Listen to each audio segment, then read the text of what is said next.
চাঁদা আমি ওটাকে বলতে চাই যে কেউ দিতে চান না বা তাকে বাধ্য করা হচ্ছে, সেটা হলো চাঁদা। তো তারা এটা সমঝোতার ভিত্তিতে এরকম ভাবে করে। সেখানে আবার প্রাধান্য পায় যখন যার প্রভাব থাকে ওই মালিকদের মধ্যে, অথবা দলের প্রভাবও থাকে। ক্ষমতায় বসার পর সময়ের হিসাব সাধারণত মাসে বছরে করা হয়, কিন্তু এখানে হিসাবটা শুরু হয়েছে ঘন্টায়। মাত্র দ্বিতীয় দিন, 48 ঘন্টাও পূর্ণ হয়নি। এরই মধ্যে এমন এক বক্তব্য সামনে এসেছে যা শুনে সাধারণ নাগরিকের চোখ কপালে ওঠাই স্বাভাবিক। নতুন সরকার, নতুন প্রত্যাশা, নতুন আস্থা, সবকিছুর মাঝখানেই যেন আচমকা উকি দিল এক পুরনো বাস্তবতা।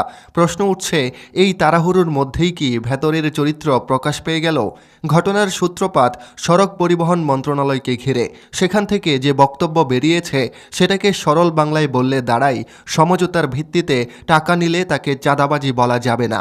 মন্ত্রণালয়ের যুক্তি ছিল, জোরপূর্বক টাকা আদায় করলে সেটা চাঁদাবাজি, কিন্তু দুই পক্ষের সমঝোতাই হলে সেটি অপরাধ নয়। প্রথমে অনেকে ভেবেছিলেন এটা হয়তো ভুল ব্যাখ্যা অথবা কোনো কর্মকর্তার অসাবধানী মন্তব্য, কিন্তু পরে পরিষ্কার হলো এটা বিচ্ছিন্ন নয়, বরং সরকারি অবস্থান হিসেবেই তা উচ্চারিত হয়েছে। চাঁদা, সড়ক পরিবহনের চাঁদা যেটা বলা হয়, সেভাবে আমি চাঁদা এই দেখছি না। সেটা হচ্ছে বাস মালিক সমিতি আছে, আবার শ্রমিক সমিতিগুলিও আছে। তারা তাদের কল্যাণে, এটা একটা অলিখিত বিধির মতো, কোনো সময় তাদের কল্যাণেই তারা এটা ব্যয় করে বিধায়। এই একটিমাত্র বক্তব্যের মধ্যেই যে সংকেত লুকিয়ে আছে তা সাধারণ দৃষ্টিতে ধরা না পড়তেও পারে, কিন্তু গভীরে গেলে বোঝা যায় এখানে একটি বিপজ্জনক ধারণা প্রতিষ্ঠার চেষ্টা চলছে। রাষ্ট্রের দায়িত্ব হলো আইন প্রয়োগের মাধ্যমে নাগরিকের নিরাপত্তা নিশ্চিত করা। সেখানে যদি রাষ্ট্র সমর্থিত ভাষ্যে সমঝোতার নামে আড়ালে আনুষ্ঠানিক অর্থ আদায়ের বৈধতা খোঁজা হয়, তাহলে সেটি কেবল ভাষার খেলা নয়, বরং নীতির প্রশ্ন। এখানে আরও একটি রাজনৈতিক মাত্রা রয়েছে, যার মুখ থেকে এই ব্যাখ্যা এসেছে।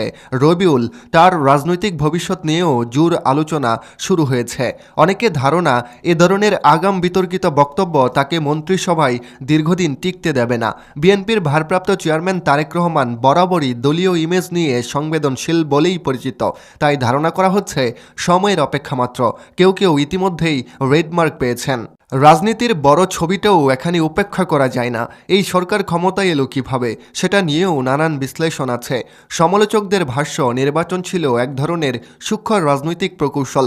তাদের দাবি, এই প্রক্রিয়ায় কেবল অভ্যন্তরীণ শক্তিই নয়, আন্তর্জাতিক প্রভাবও কাজ করেছে। অনেকে সরাসরি আঙুল তুলেছেন মোহাম্মদ ইউনূসের দিকে, যার নকশা ও কৌশলের কথা রাজনৈতিক মহলে আলোচিত। অভিযোগকারীদের মতে নির্বাচন ছিল ভারত আওয়ামী লীগ ও বিএনপির এক অদৃশ্য সমঝোতার ফল। এই সমঝোতার বিনিময় নিয়েও প্রশ্ন উঠেছে। সমালোচকদের বক্তব্য, বিনিময়ের প্রথম কিস্তি ছিল ডক্টর খলিলুর রহমানকে পররাষ্ট্রমন্ত্রী করা। তার অন্তর্বর্তীকালীন সরকারের ভূমিকাকে সামনে এনে বলা হচ্ছে এই নিয়োগ ছিল একটি রাজনৈতিক বার্তা। যদিও সরকার পক্ষ থেকে এসব অভিযোগ সরাসরি নাকচ করা হয়েছে, তবু জনমনে সংশয় রয়ে গেছে। রাজনীতিতে ধারণা বা পারসেপশন অনেক সময় বাস্তবতার মতোই শক্তিশালী, তাই অনেকে আশঙ্কা করছেন সামনে মন্ত্রিসভায় আরও বড় পরিবর্তন আসতে পারে। বিতর্কিত বা অযোগ্য হিসেবে চিহ্নিতদের সরিয়ে নতুন কিছু মুখ আনা হতে পারে, যারা তথাকথিত ইউনূস গ্রুপের প্রতিনিধিত্ব করবেন। এমনকি কেউ কেউ কল্পনা করছেন ভবিষ্যতে রাষ্ট্রপতির ক্ষমতা বাড়িয়ে বড় ধরনের সাংবিধানিক পুনর্বিন্যাসও ঘটতে পারে। সংসদীয় অঙ্কও এখানে গুরুত্বপূর্ণ। বিএনপি যে সংখ্যাগরিষ্ঠতা পেয়েছে তা যদি 2/3 পৌঁছে যায়, তাহলে বিরোধী দলের প্রভাব কার্যত সীমিত হয়ে পড়ে।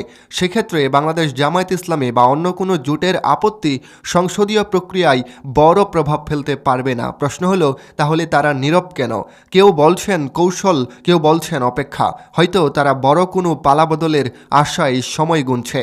এদিকে সংবাদ মাধ্যমের ভূমিকাও আলোচনায়। পুরো বিতর্কটি প্রথম প্রকাশ পেয়েছে দ্য ডেইলি স্টারে।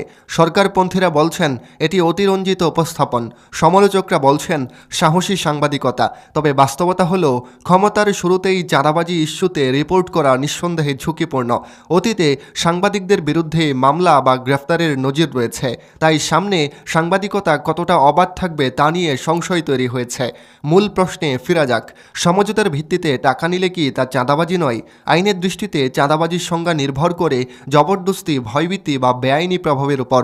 কিন্তু সামাজিক বাস্তবতায় সমঝোতা শব্দটি অনেক সময় ক্ষমতার অসমতায় আড়াল হয়ে যায়। যখন এক পক্ষ প্রভাবশালী রাজনৈতিক ছায়ায় থাকে এবং অন্য পক্ষ নিরাপত্তাহীনতায় ভুগে, তখন সেই সমঝোতা কতটা স্বেচ্ছায় এ প্রশ্ন উঠতেই পারে।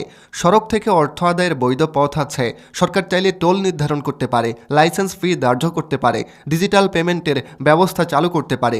সেগুলো হবে প্রশাসনিক কাঠামোর মধ্যে স্বচ্ছ নিয়মে। কিন্তু দলীয় কর্মীরা সড়কে দাঁড়িয়ে সমঝোতা করে টাকা নিলে সেটি কোনোভাবেই প্রাতিষ্ঠানিক পদ্ধতি নয়, সেটি আইনসম্মত রাজস্ব আদায়ও নয়। এই জায়গাতেই সমালোচকদের অভিযোগ, চাঁদাবাজি ও ছিনতাইয়ের সংজ্ঞা গুলিয়ে ফেলা হচ্ছে। জোর করে টাকা নিলে সেটি ছিনতাই বা ডাকাতির পর্যায়ে পড়ে যেতে পারে, কিন্তু প্রভাব খাটিয়ে সমঝোতায় নিলে সেটিও চাঁদাবাজির আওতায় পড়ে। ভাষা পাল্টালেও বাস্তবতা পাল্টায় না। রাজনৈতিকভাবে এর প্রভাব আরও গভীর। একটি নতুন সরকার যখন প্রথম কয়েকদিনের মধ্যেই এ ধরনের বিতর্কে জড়িয়ে পড়ে, তখন আস্থার সংকট তৈরি হয়। বিরোধীরা বলছে এটি জাতীয়তাবাদী চাঁদাবাজির সূচনা। সরকার বলছে বক্তব্য ভুলভাবে উপস্থাপিত, সত্য যাচাই হোক। সত্য যাই হোক, জনমনে যে প্রশ্ন উঠেছে সেটি সহজেই মুছে যাবে না। নাগরিকের দাবি খুব সরল। রাষ্ট্রীয় পদে বসে কেউ যদি বেআইনি অর্থ আদায়ের পক্ষে যুক্তি দেন, তবে তার অবস্থান পূর্ণ বিবেচনা করা উচিত। মন্ত্রিসভা কাকে রাখবে, কাকে বাদ দেবে, সেটি সরকারের এখতিয়ার। কিন্তু নীতি ও নৈতিকতার প্রশ্নে আপোষ করলে দীর্ঘমেয়াদে রাজনৈতিক মূল্য দিতে হয়। আগামী দিনগুলো তাই গুরুত্বপূর্ণ। মন্ত্রিসভায় রদবদল হবে কিনা, বিতর্কিত বক্তব্য প্রত্যাহার করা হবে কিনা, প্রশাসনিক কাঠামো সংস্কার হবে কিনা, এসব সময়ই বলে দেবে। তবে একটি বিষয় স্পষ্ট, ক্ষমতায় বসার পর প্রথম 48 ঘন্টায় যে ঝড় উঠেছে সেটি কেবল একটি বক্তব্যের ঝড় নয়, এটি আস্থার, নীতির এবং রাজনৈতিক ভবিষ্যতের বিশাল বড় ঝড়। রাজনীতিতে অবিশ্বাস বলে কিছু নেই। সমীকরণ বদলায়, মিত্র বদলায়, ক্ষমতার কেন্দ্রও বদলায়, কিন্তু জনগণের স্মৃতি ও প্রত্যাশা সেগুলো এত সহজে বদলায় না। তাই যারা আজ ক্ষমতায়, তাদের প্রতিটি শব্দ, প্রতিটি সিদ্ধান্ত আগামী দিনের ইতিহাস লিখে দেবে। সামনে আরও নাটক আসতে পারে, আরও চমক অপেক্ষা করতে পারে, কিন্তু শেষ পর্যন্ত জনগণই নির্ধারণ করবে কোনটি সমঝোতা আর কোনটি চাঁদাবাজি। সবশেষে একটা কথাই, রাষ্ট্র যদি নীতির জায়গায় দুর্বল হয়, তাহলে সেই দুর্বলতা দ্রুতই প্রাতিষ্ঠানিক রূপ নেয়। একটি সরকারের আসল পরীক্ষা হয় ক্ষমতায় বসার পর, যখন কথার সঙ্গে কাজের মিল খোঁজা হয় তখনই। সড়কে সমঝোতার নামে অর্থ আদায়ের যুক্তি সামনে আসার পর যে বিতর্ক তৈরি হয়েছে, সেটি কেবল একটি মন্ত্রণালয়ের সীমাবদ্ধ ইস্যু নয়, এটি শাসন প্রদর্শনের প্রশ্ন। সরকার কি দলীয় বাস্তবতাকে আইনের উপরে স্থান দেবে, নাকি আইনের শাসনকে দলীয় স্বার্থের ঊর্ধ্বে রাখবে, এই সিদ্ধান্তই ভবিষ্যৎ নির্ধারণ করবে। রাজনৈতিক শক্তিগুলোর জন্যও একটি সতর্কবার্তা, সংখ্যাগরিষ্ঠতা কখনোই নৈতিক বৈধতার বিকল্প নয়। সংসদে 2/3 সমর্থন থাকলেও জনগণের আস্থা হারালে সেই শক্তি ভঙ্গুর হয়ে পড়বে। গণতন্ত্র কেবল ভোটের ফলাফল নয়, এটি আচরণ, দায়বদ্ধতা ও স্বচ্ছতার সমষ্টি।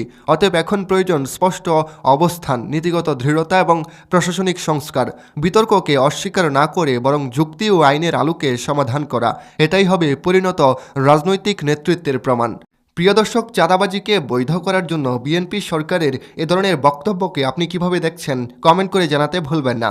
শীঘ্রই দেখা হচ্ছে পরবর্তী কোনো ভিডিওতে। ততক্ষণ পর্যন্ত সবাই ভালো থাকুন, সুস্থ থাকুন। ধন্যবাদ।